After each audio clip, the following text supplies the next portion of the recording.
I want to share with you some of my performatory history. It's the story of millions of kids, and perhaps some of you in this room, what I'm saying will ring true for some of you. As a kid, I loved to perform. I'd stand in front of the mirror with the brush as my microphone and sing my heart out. It was my own personal kid therapy. I see people nodding. When I felt bad, I'd go into my sister's bedroom and put on a record. The Delphonics, Marvin Gaye, Tammy Terrell, and whoever sang that song, Patches. And I would sing. My family never told me I was making too much noise, or questioned me, or said, "What the hell are you doing?" So I taught myself how to sing. It turned out to be a godsend, because when my parents moved my black family to White Kansas, singing was ultimately my connection to the students there.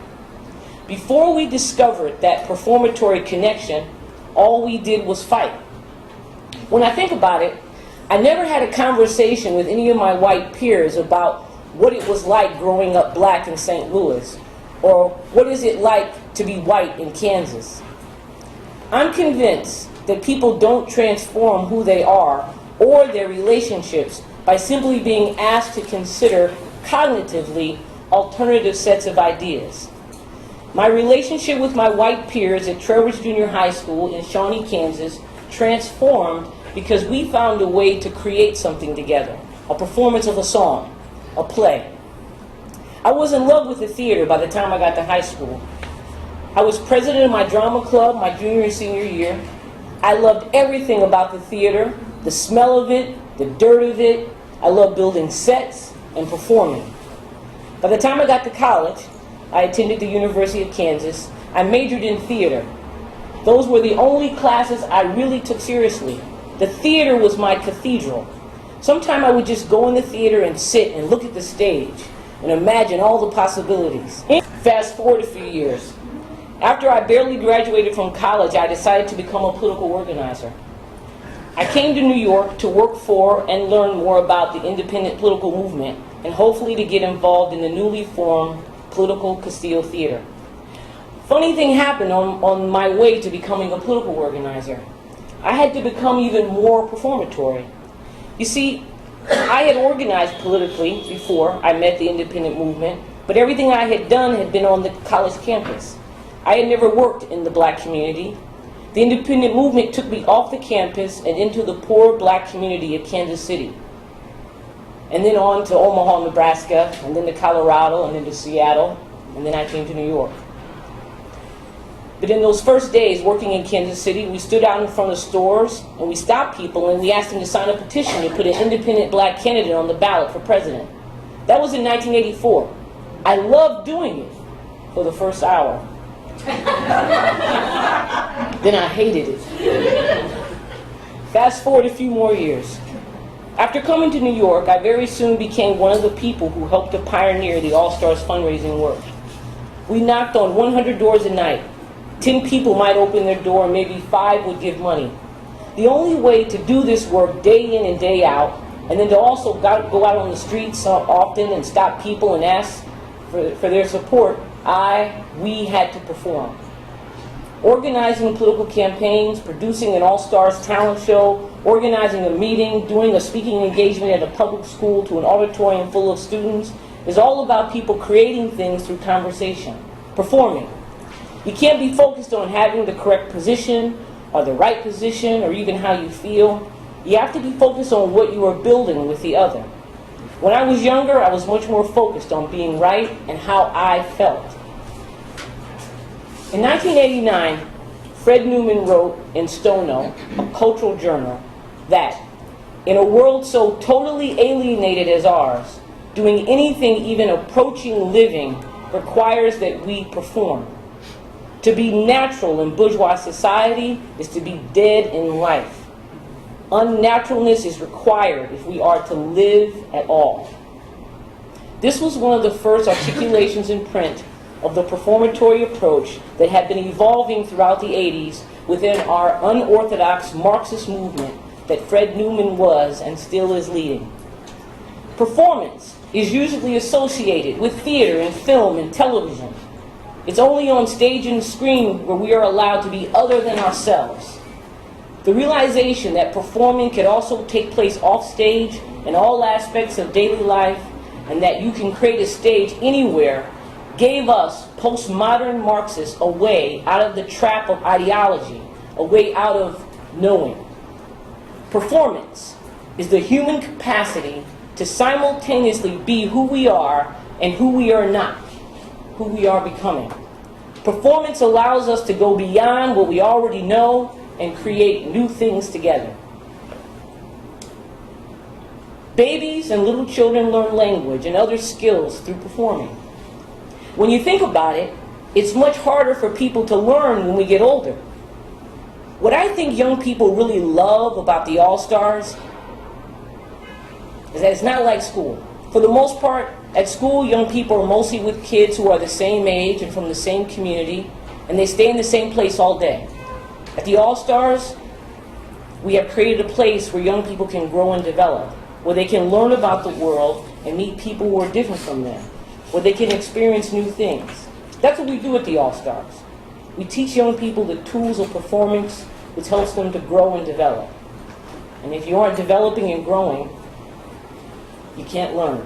Importance of going out into the poor black community with something that's out of the box. Like this performance approach is pretty controversial. It's out of the box. It's not traditional. I remember when I first went to Newark, basically everybody in the school said, forget it, these kids in Newark would not be interested in something like this. I mean, not even, people didn't even understand what it was, but the message was, don't bother. Basically, in a way, the message was, these kids are too poor for something like this. I actually think they were thinking, this is white. This performance stuff is white. This is not, for poor black kids. And just over the last 10 years, to see how these young people and families have embraced, and yes, they don't do it like, yeah, this is wonderful. They start with the fight, but I think they begin by hearing that we are bringing something out of the box. They know about the failures. They know it's not working, and they went with something a little bit new and different, and but to kind of discover how they worked with this and developed over this, and are giving the young people that you hear their statements, you see what they're saying. They're the people who are giving this to other young people. That's significant. That just simply doesn't happen in many places with young people. So I just think it's just very significant. And in a way, we're only at the beginning of this process. But it is out of the box. I guess if I'm saying anything, it's not traditional. It's not something that fits easily into kids' lives. You're not supposed to be awkward. Performing is awkward. It's uncomfortable. It's not a natural thing. People think, oh, it's not the performing we're talking about. Performing is serious business, and it's weird. And the black community is conservative as a whole. I'm not trying to say each individual, but we're talking about coming up against some very conservative folks who kind of just don't go for their kids being weird. So, anyhow, that was one of the things I thought about. And when you said that the kids just don't say yeah, because it's awkward. It's odd what we're asking them to do. It's just not cool at all. It's funny because at the same time, they're doing it all the time. Yes. That's what's so funny about it. Because we're always performing at the same time, and then you engage them in that. Like, I think the issue then, I think people, because we do see human behavior as human performances, I think what I think is challenging is one, young people are not asked to be self-conscious and participate actively in creating the performances. Yes. They're not asked to do that. Right. Like young people are barely asked to actively participate in creating their environments and their fields. One. The second thing is we're asking them to perform in some new ways. some ways that they haven't been supported to perform in before. Some ways that they don't even know that one can even perform as. And these are human ways. So I think though people do perform, unless you have a stage and support to go perform in some of these new and different ways, you're not going to go and say, well, let me try this performance out. You don't even know it exists. So I think that's what I'm saying. I think people are saying, oh, you can bring out traditional stuff, you can bring it. Well, wait a minute, what are you talking about? My kid, having to come someplace every week and not miss 1 week? Wait a minute, don't you know we live in a poor community? What kind of performance is that? Oh, you can't ask poor kids to do that. Not that performance. So one thing that that performance engages is the whole issue of identity. Because basically what the kids are resisting is stepping outside of who they are and being other than they are. And identity is like self. It's this thing that we believe in that doesn't exist, that we hold on to very passionately, including and especially adolescents. They're very much into identity. So identity keeps you trapped. It's not particularly creative, and it basically has you in a box, and it says, this is what you can do in that box. And young people experience that, all kinds of people, not just people of color, poor people, gay people, women, men, the world. So part of what we're engaging through performance is identity. So, Alvader, I think there is, I think when your friends said to you, well, two things. One is, I think people are victimized in our society, and that's different from people relating to themselves. Their primary way of relating to themselves is as victims. Okay. So I think you can be brutalized, oppressed, as many kinds of people have been, and obviously people of color in this country. However, if you walk around with that as your primary way of looking at the world, it keeps you from performing. It's another box. So I think that not only were your friends dealing with sexism, homophobia, racism, classism, the whole kit and caboodle, but also it sounds like what they were raising was their capacity, their insistence on remaining who they were. And that's very, very painful, and I think that that's what we engage through performance, because we don't relate to people through those categories and labels. It's very deadening. And the other thing that I was thinking about was the relationship between what Pam was raising about performance and the dialogue about self that people had such glorious reactions to last week. My humble opinion is I think it doesn't matter if it's racist, if people are being racist to you. You have to figure out how to move beyond it and reorganize it and do something bigger and other with it. Because we have a shot at going somewhere that we didn't 50 years ago. And everybody used to say this, from your parents to the teachers to the ministers, everybody in an authority or adult capacity would say, listen, we know white people are bad, they're racist, they're gonna, they're trying to hurt you, but you're gonna have to learn how to play the game. That's what my mom always said to me. You're gonna have to learn how to play the game. You're gonna have to get inside the system and become a part of the system. And because the biggest thing about that is, even though they're racist, is that you have to make it and you have to survive. So it was a survival defense mechanism kind of philosophy that said, whatever it is, whatever they do to you, don't respond. Just try to play the game. Figure out how to play the game. You know, and that's why people say that. You know, that's where like a lot of that acting white, because people would go and they would be like 2 or 3 different people. You know, they would be on their job and they would be somebody. Then they come home and they'd be somebody. You know, and if you see them on the street, they're somebody else. I mean, that's, you know, like people had to have these multiple personalities.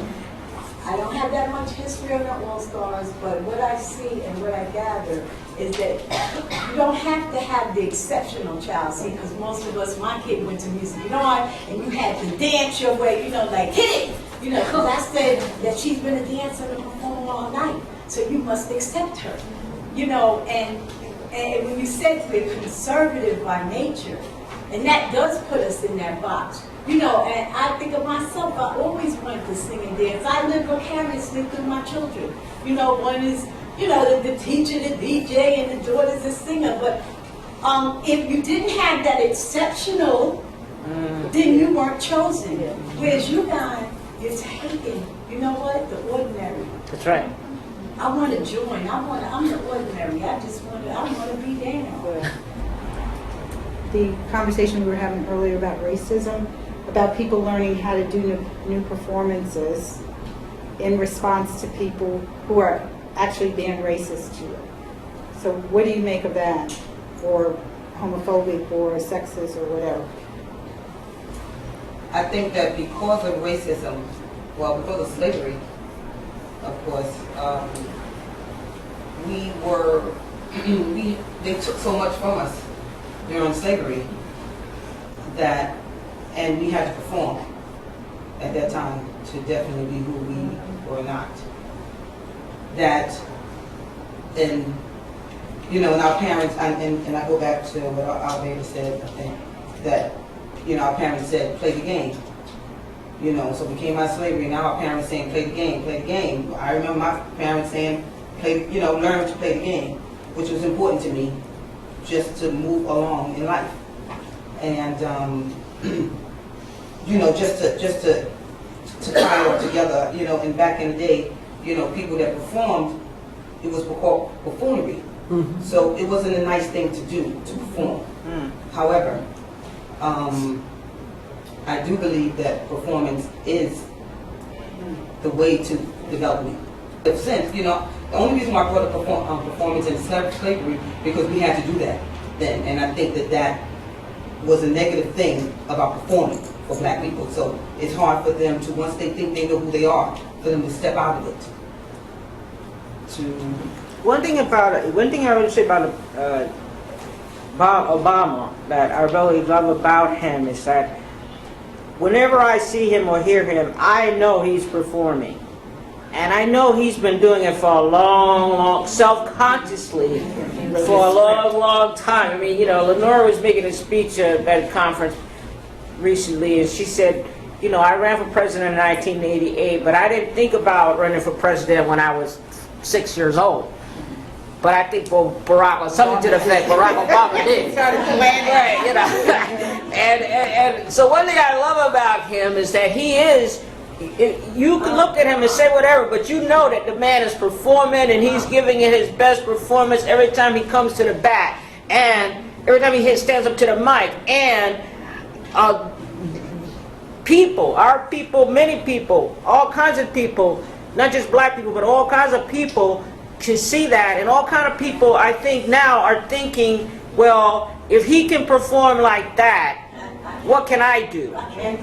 And I think maybe, you know, in conjunction with all the work that we're doing, because we're not saying that we're the only people doing, you know, performance work or development work, but we're part of that mix. And so, you know, hopefully there's an opportunity here with Obama and with all the work that we're doing and all the other people that are working around the world, is we can create something, we can create the ZPD, the Zone of Proximal Development, you know, a big one. One of the middle schools that I'm involved in is the School of Performing Arts.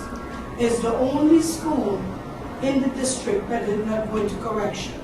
Intercorrection means it's the only middle school that did not fail academically in our district.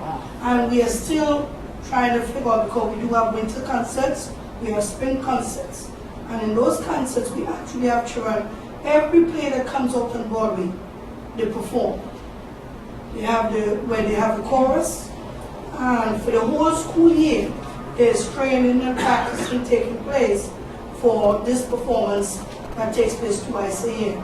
So we are still trying to connect that maybe since that particular arts, the arts is in that building, is the only middle school that never into correction.